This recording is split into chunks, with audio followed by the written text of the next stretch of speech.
bien, quoi. Ouais, je sais pas. Vous savez ce qui est ambitieux aussi? Mhm. Bah, c'est pas Joel Embiid. Ouais.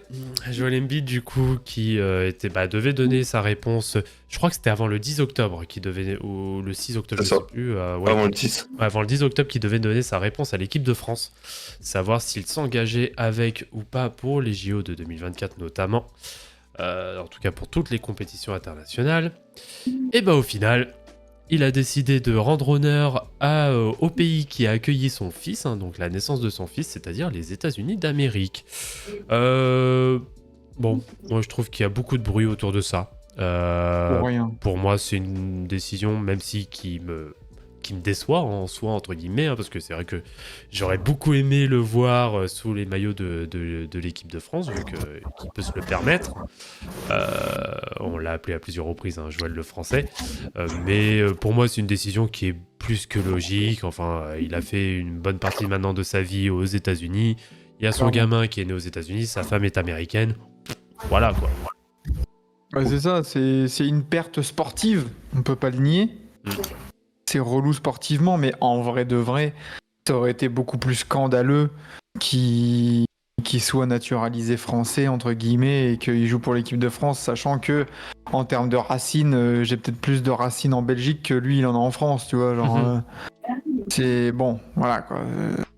C'est plutôt logique, comme tu as dit. Ça fait... Et même que je l'ai vu passer, ça fait plus de 10 ans qu'il est aux États-Unis.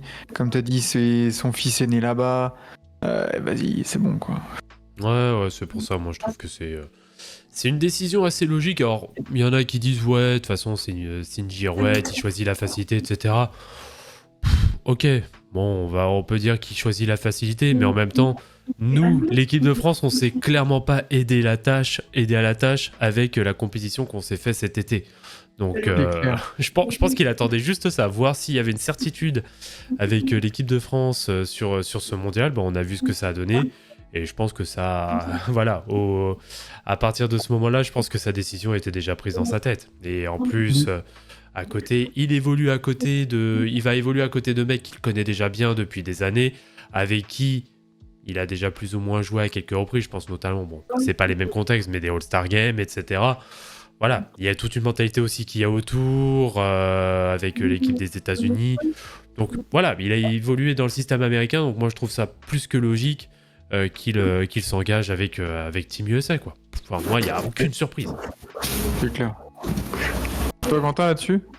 Bon, je m'en fous, tu vois, genre bah ouais, vas-y, t'as choisi les États-Unis, bah après en France, voilà, on a déjà, même si c'est pas les meilleurs pivots du monde pour l'instant, on a Rudy Gobert, on a normalement Wembanyama, Mustapha Fall, Mustapha Vincent Fall. Poirier. Non, mais on a du monde. Ok, Embiid après a un talent offensif qu'on n'a pas en France. Mais après voilà, c'était logique qu'ils choisissent. Enfin, après voilà, on parle de choisir une sélection. Voilà, c'est un peu différent d'un club, mais si t'as le choix, autant que tu choisisses la meilleure équipe. Ah oui, mais oui, franchement. Et non, tu vois, quand il y a Dangerous Man qui met aussi, on a pensé à la même chose, autant le choix peut sembler logique, par contre la justification, mon ref. J'avais pas vu la justification. T'as même pas vu? Non. Il a dit quoi? Il a dit ouais, je veux aider à remettre les USA sur le toit du monde et tout. Mon ref, t'avais déjà Steph Curry, LeBron James, Kevin Durant qui avaient dit ouais, je veux jouer aux Jeux Olympiques. Non, mais surtout, ils sont champions olympiques en titre. Mais oui, C'est- je te jure. Alors, Bon, après, bonsoir à tous. Pensez aux étrangers qui ont énormément trimé pour la France et qui ont... Quand on voit passeport basketteur, c'est vraiment dégueu par rapport...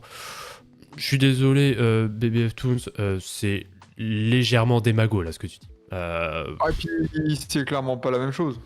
Ouais, c'est... Non, moi j'ai pas de mal à parler de politique, même si c'est pas le but premier. Mais bon, c'est un petit peu démago là, bon, moi je trouve que c'est démago, ce que tu dis. Après, en soi, c'est... Tu peux pas lui en Parce qu'à ce vouloir en moment-là, fait. C'est le système. Le système fait qu'il a la possibilité de demander une nationalité haute, même s'il n'a aucune racine, etc. Dans ce cas, qu'on supprime cette règle. Comme Oui. ça, il n'y a plus de débat en fait.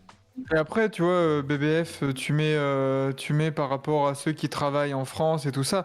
À ce moment-là, on peut aussi rétorquer que Rudy Gobert, Evan Fournier, tout ça, ils travaillent pas du tout en France. Ils sont jamais en France, en fait.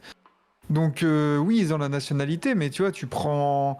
Si tu prends sur ce point-là, il y a beaucoup de personnes qui ne bossent pas en France et voilà, qui ne font pas, entre guillemets, tourner l'économie du pays. Donc, en vrai, je comprends l'argument, mais bon, en sport, c'est toujours touchy, en fait, de mêler société, politique et sport, en fait, parce que c'est tellement différent.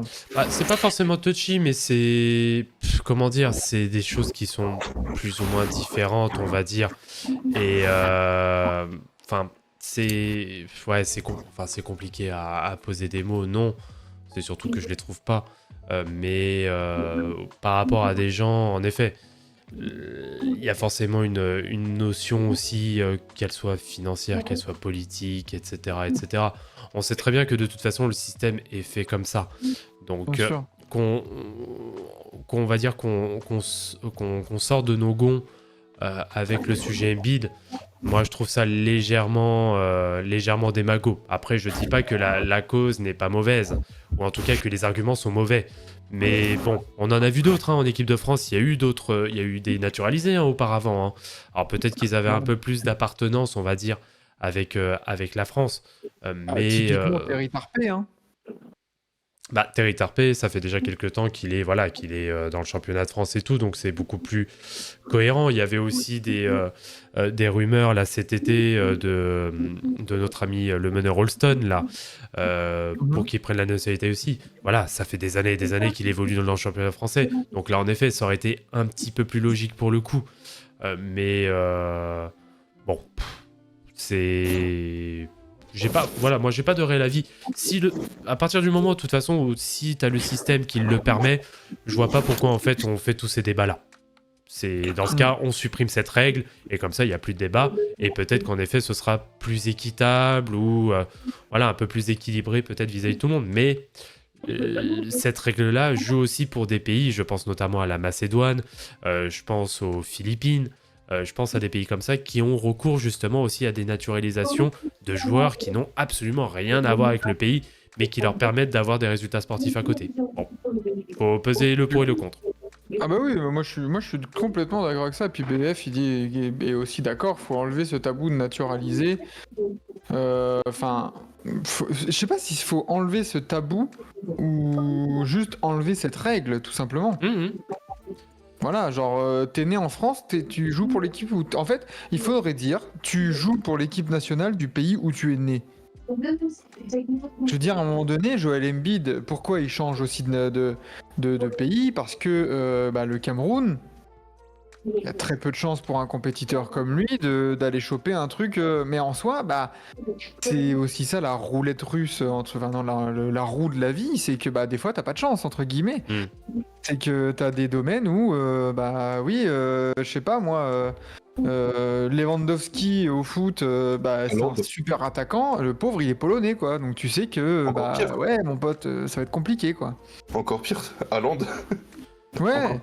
Encore pire, tu vois. Ouais. Après, moi, sur la question, moi, j'ai plus être de l'avis de BBF parce que, voilà, j'ai des raisons personnelles où ça m'a un peu estomaqué, tu vois, la facilité. Mais après, voilà... C'est fait, je m'en fous, tu vois. Attention, ça change pas ma vie. Moi, attention, je ne méprise pas bien sûr l'argument. L'argument est tout à fait entendable. Moi, j'ai aucun problème avec ça. C'est, en fait, moi, même vis-à-vis de ça, je pourrais l'entendre de n'importe qui, quasiment cet argument. Moi, ce qui m'énerve peut-être un peu plus, c'est d'avoir un peu de vouloir absolument donner un peu cette leçon de morale vis-à-vis de ce que c'est d'être français, etc. Alors qu'on sait très bien qu'il y a des choses qui se sont passées auparavant, et puis c'est le système. Au bout d'un moment, si tu veux combattre ça, faut combattre ça à la racine. Donc c'est-à-dire de soit supprimer cette règle ou de complètement la revoir. Après, c'est toujours chiant ces règles-là, pas que dans le basket, mais dans le sport en général. Tu vois, par exemple, je pensais à beaucoup de joueurs de foot qui ont double nationalité, par exemple, notamment algérienne et française. Tu vois, où ça va plus choisir l'un ou l'autre. Bon, après, la vanne, c'est que t'es pas assez bon pour aller en équipe de France, tu vas en équipe... c'est vraiment une vanne. Tu vas en Algérie. Tu vois, ça, c'est la vanne ultime, tu vois, mais ça représente aussi ça, tu vois, avec les doubles nationalités, c'est que peu importe le sport, tu vois, il y a toujours des trucs comme ça de toute façon. Ouais, Après, Joël voilà, nous a trahis, il nous dit pas José Ramirez. C'est ça. Après, Du coup, on après, l'appellera Joël l'américain. Après, Joël, c'est encore différent parce que lui, il a eu les nationalités il y a très récemment. Donc c'est encore différent de ces gars-là, mais après, les gars, ça va pas changer votre vie, ça va pas changer notre Non, vie. c'est clair. De toute façon, Voilà, même là, avec Embiid, on n'aurait pas passé les huitièmes, c'est pas grave. ah, je suis pas sûr. Ouais, on aura encore choke contre, je sais pas, contre le Liban, dédicace à Stéphane Brun. Je suis pas sûr quand même, mais en soi, heureusement, entre guillemets, qu'on a Wembanyama et Gobert pour assurer ce poste. Parce que t'imagines si, je sais pas, c'était. Vincent Imagine, Poirier. c'est Tyrese Haliburton qui aurait pu. Et qui dit je sais pas, j'hésite. Et là, du coup, tu perds la possibilité d'avoir un mec All-Star dans un poste où t'es clairement en faiblesse. Là, on aurait un peu plus les boules, je pense. Oui, c'est sûr. Mais après, bon, on avait un peu ce fantasme aussi de se dire, bon, bah, si on ajoute à la fois Victor Wembanyama, Rudy Gobert, plus Joel Embiid. En même temps sur le terrain, fin de troisième quart-temps, début de Ah, quatrième, c'est ouais, ça c'est ça, ouais. Comme dans les War Raiders. Je vais pas mentir, tu vois, au niveau politique, entre guillemets, ça m'aurait fait chier. Mais au niveau sportif, j'aurais bandé. Ah bah, Je le dis, tu vois, je vais pas faire mon hypocrite. Enfin, j'aurais été hypocrite sur le coup, tu vois, mais j'aurais bandé sportivement. Ah, Cela ne nous regarde pas. Regarde pas, et ce n'est certainement pas à nous de divulguer les ragots. voilà. mais On alors- regarde pas ce qui se passe dans ton slip. je vois, je vois J'ai qu'il y a- pas de slip. je vois qu'il y a Loris qui aborde le sujet Holston, justement. Alors, je veux bien que tu me confirmes, est-ce que c'est toujours en cours? Parce que je sais que c'était des rumeurs qui étaient plus qu'avancées, mais est-ce que ça va réellement être le cas qu'il va avoir sa nationalité française? Et je vais être très honnête, hein, s'il a la nationalité française, je suis même pas sûr qu'il soit sélectionné. Hein. Parce qu'on parle Bah, quand même d'un... On parle... C'est collé, hein. Ouais, c'est le système collé, c'est sûr. Mais en vrai, pour moi, il a pas sa place. Hein. Il a pas plus sa place que ça en équipe de France, sachant que ça reste... C'est un bon meneur, hein, c'est un bon joueur, mais qui reste... voilà, qui n'a pas non plus un énorme palmarès avec n'importe quelle équipe. Oui, c'est un très bon meneur gestionnaire, je suis d'accord. Mais ça reste mid. Faut pas non plus... Voilà. Je pense pas que ce C'est- soit la crème non plus, quoi. On va pas commencer à faire le Oui, en plus, syndrome il- Jrue Holiday en mode on va faire passer pour Magic Johnson, quoi. C'est bon. Non, c'est un très bon joueur, mais de Betclic Elite. Voilà. Voilà. Et puis en plus, là j'ai vu, il est là 37, bientôt 38 ans. Ouais, en plus. Ouais. Ah ouais, Vas-y, ouais, flemme. c'est bon pour finir. Bon, après, flemme. après Collet, il kiffe. Ah, tu mais vois. vas-y, Collet. Et puis, à un moment donné, vous me voyez pas là sur le stream, mais j'ai le poing serré. Bordel, les papis, dégagez, installons Kylian Hayes au poste de meneur. Bordel. C'est c'est des bon. jeunes partout. Partout. Voilà, faut arrêter à un moment donné. Là, les papis là qui veulent pas lâcher le poste, là, on dirait Michel Drucker, mon ref. Oh, c'est bon. Même Julien Lepers, il a lâché. Enzo, calme-toi. Voilà. Mais Enzo a raison. À un moment donné, on a un joueur qui a été drafté très haut. Ça fait bientôt 4 ans qu'il est en NBA. Et il peut montrer des belles choses si on peut lui. Et je pense que le système FIBA peut lui être d'un grand bénéfice. Mm. Let's go, essayons, tu vois. De toute Ah, façon, c'est après la branlée qu'on vient de prendre, il n'y a rien à perdre. Mais bien sûr. Mais alors, Mais par non, contre, bah- c'était sur First Team, justement, que Nicolas Batum s'était exprimé en disant bah, s'il y a des... venez, on fait un grand scrimmage. Et derrière, s'il y a des gens qui sont meilleurs que moi, eh ben, je laisse ma place. Peu importe la hiérarchie que j'ai dans l'équipe de France. Mais s'il y a des gens qui sont meilleurs que moi, qui sont estimés meilleurs que moi par le coaching staff, je laisserai ma place. J'attends de voir ce que ça donnera en vrai.